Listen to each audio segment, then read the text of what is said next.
আসিয়া আহা,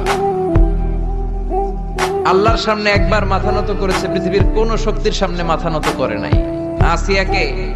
আসিয়া এবং ফেরাউনের ফিনান্স মিনিস্টার, অর্থমন্ত্রীর বিবি লুকিয়ে কালিমা পড়েছে, সাইয়েদনা মুসা আলাইহিস সালামের উপর ঈমান এনেছে। ফেরাউন শুনে দুইজনকে ডেকে নিয়ে আসলো।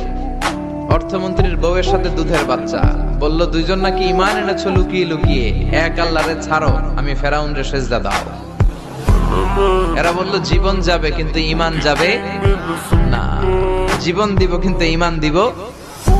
প্রথমে ধরলো অর্থমন্ত্রীর বউকে, তাড়াতাড়ি আমার পায়ে সেজদায় লুটিয়ে পড়ো। সে বলে না, জীবন যাবে ঈমান যাবে না।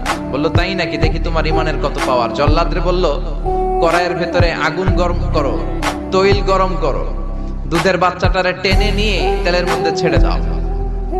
কল্পনা করতে পারেন? দুধের বাচ্চাকে মায়ের বুক থেকে ছিনিয়ে নিয়ে তেলের মধ্যে ফালাচ্ছে, বাচ্চাটা রোস্ট হয়ে যাচ্ছে, আর বাচ্চাটা বড় মানুষের মতো মাকে বলছে, মা চিন্তার কারণ নাই, এটা উত্তপ্ত তেল নয়, এটা জান্নাতের বাগান। ভয় নাই মা, তুমি চলে আসো, তুমিও লাফিয়ে পড়ো, শাহাদাতের পেয়ালা থেকে মিষ্টি সুধা পান করো। মহিলার ঈমান আরো বেড়ে গেল। সে বলল আমি, জীবন যাবে ঈমান যাবে। ফেরাউন বলল তোর ঈমান কত আমি দেখে নেব।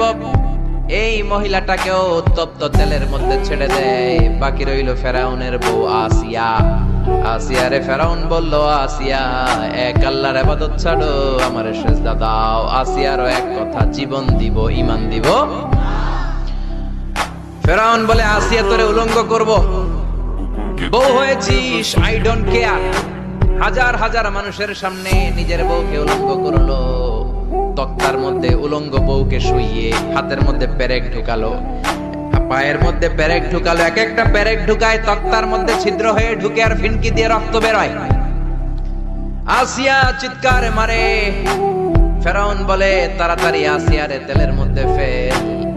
আল্লাহ বললেন জিব্রাইল যা, জান্নাতটা তুলে নিয়ে আসিয়ার চোখের সামনে ধর। আমার আসিয়া জান্নাত দেখে দেখে যেন আমার কাছে আসে।